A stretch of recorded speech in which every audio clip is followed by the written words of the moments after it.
చిన్నప్పుడు చేపట్టుకుని నేను ఉన్నానని ధైర్యం ఇచ్చారు. ఇప్పుడు అదే కూతురు కష్టమని వస్తే అవమానంగా చూస్తున్నారు.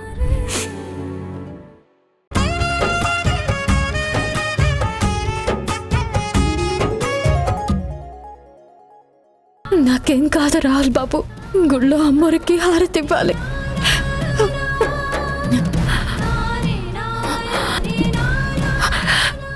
వెలిగించండి. ఏం చేస్తున్నావు భవానీ? నీ చేయి కాలిపోతుంది. పూజారి గారు మీరని చెప్పండి, ఈసారికి హారతి ఎవరి చేతని ఇప్పించండి. వద్దమ్మా భవానీ, రాహుల్ చెప్పేది వినమ్మా. వెలిగించండి. అయ్యో భవానీ ప్లీజ్ విను భవానీ. వెలిగించండి.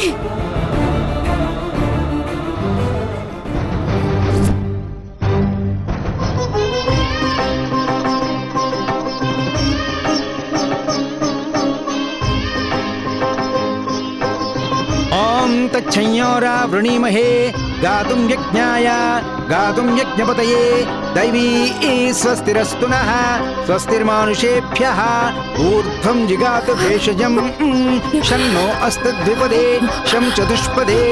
ఓం శాంతి శాంతి శాంతి.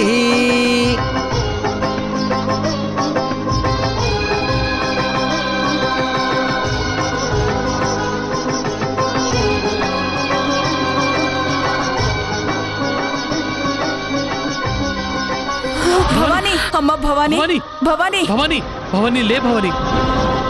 భవానీ ఏమైందమ్మా? అమ్మోరు పోసింది గురువు గారు.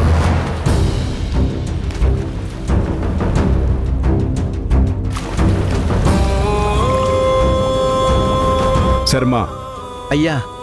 త్వరగా వేపాకు మండలు సిద్ధం చేయి. అలాగేనయ్యా.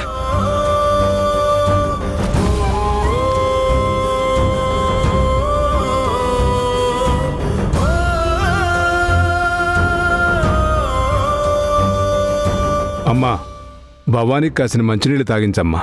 అలాగే గురువుగారు.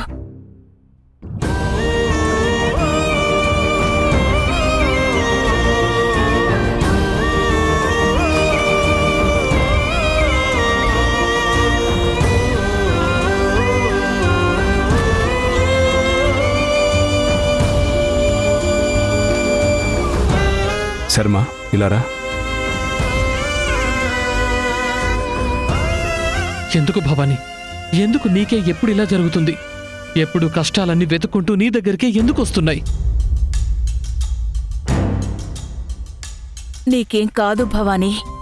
మీరు రాహుల్ బాబు నా పక్కనే ఉండగా ఇంకా నాకేమవుతుందమ్మా? ఆ అమ్మోరు నీ విషయంలో ఎందుకిలా చేస్తుందో అంతు పట్టడం లేదు భవానీ. కష్టాలు, కన్నీళ్లు, పరీక్షలు అన్నీ నీకే ఇస్తుంది. అమ్మవారు నాకు ఏమిచ్చినా అందులో నాకు మంచి ఉంటుందమ్మా. ఏం మంచి భవానీ? నిన్నిలా చేసినా కూడా ఇంకా నువ్వు అమ్మోరిని మంచి కోసమే చేసిందని నమ్ముతున్నావా? అసలు నిన్ను హాస్పిటల్కి తీసుకెళ్లకుండా ఈ గుడికి తీసుకొచ్చి తప్పు చేశాను. రాహుల్, నువ్వుండు నాన్నా. భవానీ, ఈ సమయంలో నీ పక్కన మాకంటే మీ అమ్మా నాన్న ఉండటం మంచిది. వాళ్ళకి విషయం చెప్పి రమ్మని కబురు పంపుతాను. వద్దమ్మా, నా కోసం వాళ్ళని రప్పించొద్దు. అదేంటి భవానీ, ఇలాంటి సమయంలో వాళ్ళకి చెప్పొద్దంటే ఎలా? వాళ్ళకి తెలిస్తే ఎంత బాధపడతారో. అది కాదమ్మా, అమ్మమ్మకి బాలేదని చూడ్డానికి వెళ్లారు. ఇప్పుడు నా విషయం తెలిస్తే వెంటనే వాళ్ళు వచ్చేస్తారు. పాపం అమ్మమ్మ ఒక్కతే అయిపోతుంది. తనకి సాయం చేసే వాళ్లే ఉండరు. మరి నువ్వెలా? నాకేంటమ్మా, నేనిక్కడే గుళ్ళోనే ఉంటానుగా. గుళ్ళోనా? ఒంటరిగానా? నాకు తోడుగా అమ్మోరుంది కదమ్మా. నేను ఒంటరిదాన్ని ఎందుకవుతాను?